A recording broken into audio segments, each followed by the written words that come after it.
Hello students, welcome to Geography class of 9th standard. As we are doing lesson number 14, atmospheric pressure and winds, today we are going to start with periodic winds, which is given on page number 107 to 109 of your geography book.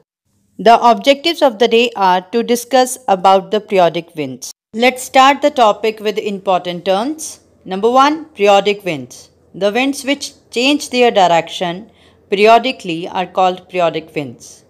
Monsoon.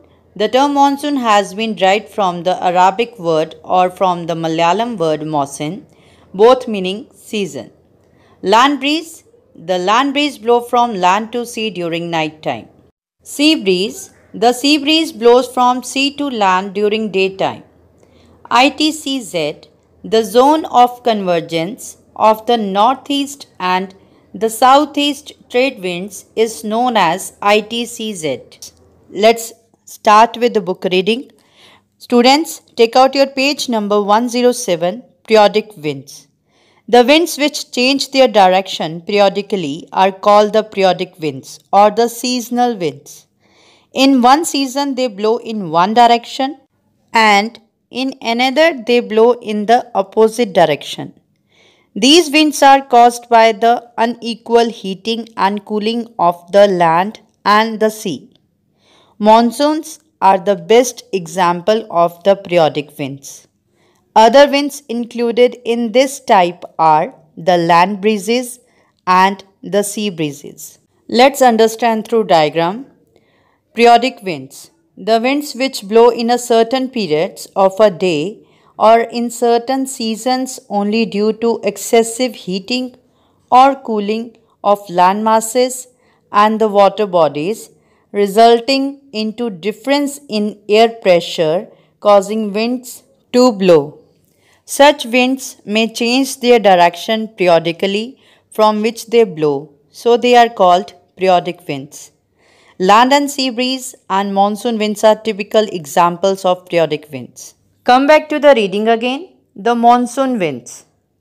The term monsoon has been derived from the Arabic word mausim or from the Malayalam word mausin, both meaning season. The Arab used the term monsoon to refer to the seasonal winds of the Arabian Sea, which blow for about 6 months from the southwest and for another 6 months from the northeast. The monsoon winds blow from sea to land during the summer season and from land to sea during the winter season. The monsoon winds are seasonal winds which change their direction with the change of season. Let us understand through diagram. Monsoon winds, the word monsoon as already I have discussed is derived from the word mausin meaning season. The monsoon is a typical example of periodic wind. It is also similar to land sea breeze on a large scale. Unlike land sea breeze, monsoon winds are seasonal rather than daily phenomena. An important feature of the monsoon system of winds is the seasonal reversal of wind direction. Monsoon winds are best developed over the Indian subcontinent. They developed due to unequal heating of land and sea. They blow from sea to land for 6 months and from land to sea for 6 months. Come back to the reading again. The scientists have made attempts to explain the mechanism of the monsoons, but no satisfactory explanation is available till date. In 1686, Halley, an Englishman, believed that the monsoons were caused by the unequal heating of land and sea. This concept dominated for about 3 centuries. Now, Halley's concept has lost much of its significance. Significance means importance. Besides unequal heating, the origin and development of the monsoon winds is also influenced by the location and direction of the mountain ranges.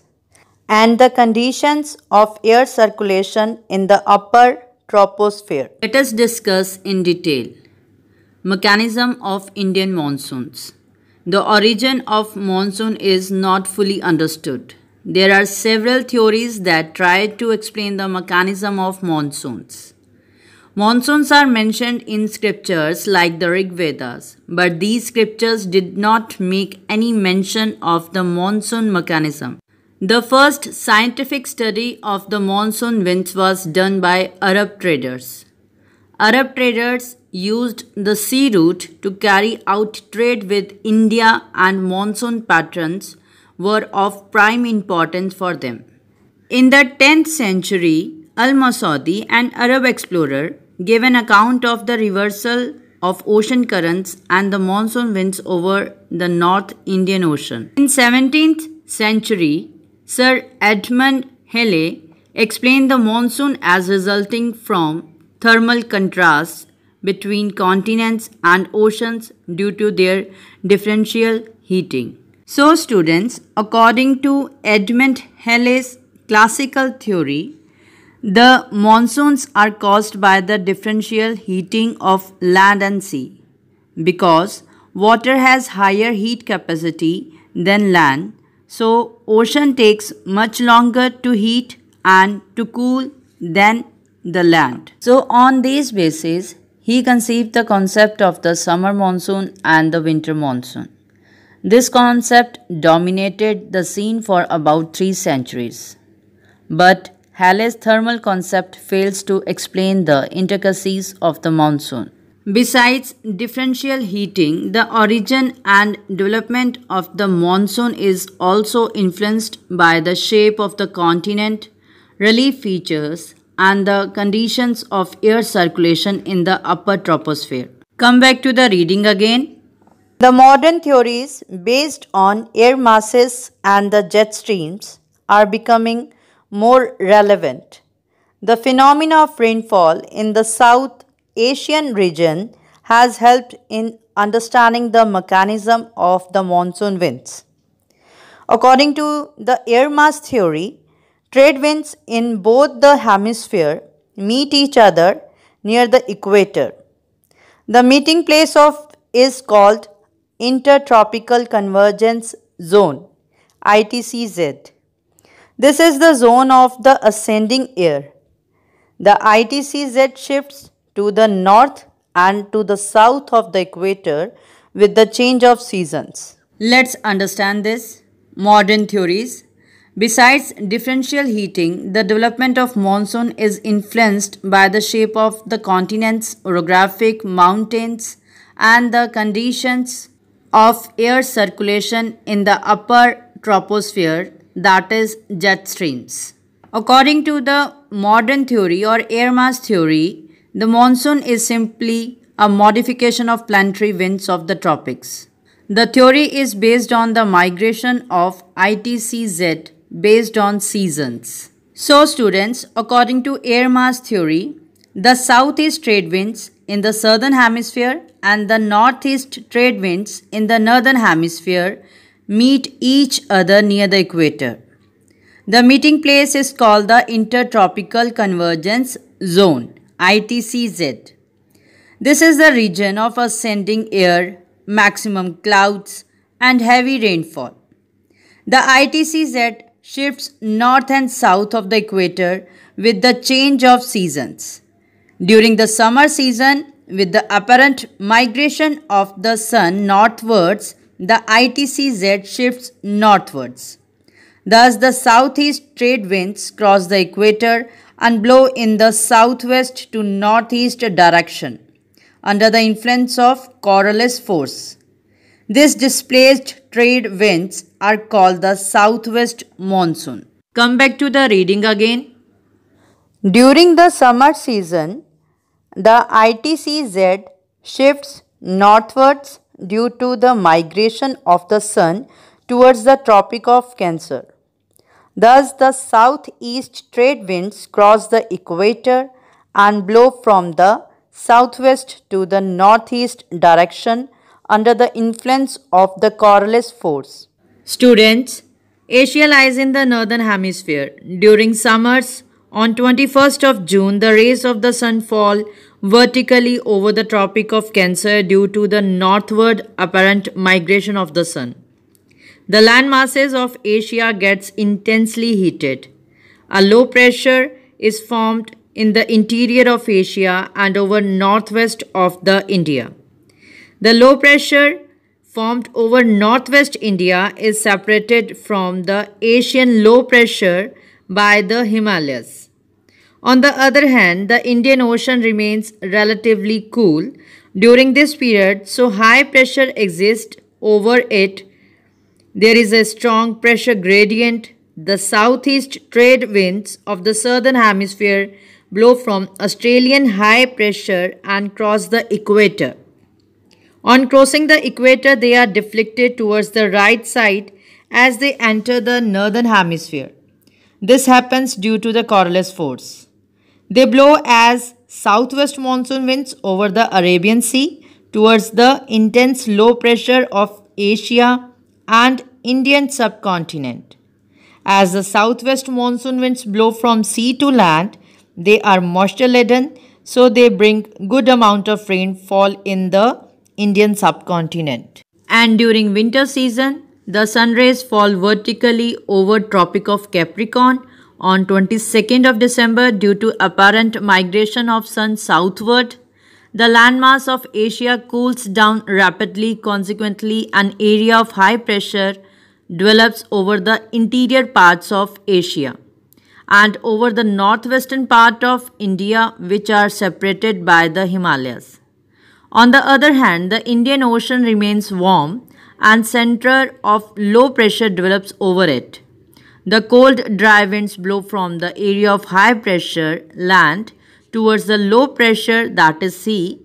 They flow the direction of prevailing trade winds of northern hemisphere, that is northeast. On crossing the equator, they are deflected towards the intense low pressure formed over Australia as northwest monsoons. Winter monsoons are generally cold and dry as they blow from land to sea. They are weak and variable winds. Monsoon winds or monsoon conditions are also experienced in the North Australia and East Africa. Next theory is the jet stream theory. It is the latest theory about the origin and development of the monsoons. The jet stream is a band of fast moving air at a height of about 10 to 14 km in the subtropical zone. The wind speed in a westerly jet stream is about 150 to 300 km per hour and it can reach up to the 400 km per hour. The westerly jet stream is bifurcated by the Himalayas in the northern and southern branches. The northern branch blows along northern edge of the Himalayas. The southern branch blows eastwards along the southern slope of the Himalayas and influences the winter weather conditions in India. It brings the western disturbance from the Mediterranean region to the Indian subcontinent. Winter rains and heavy snowfall in hilly regions are caused by western disturbance. This is followed by very cold weather in the northern plains of India.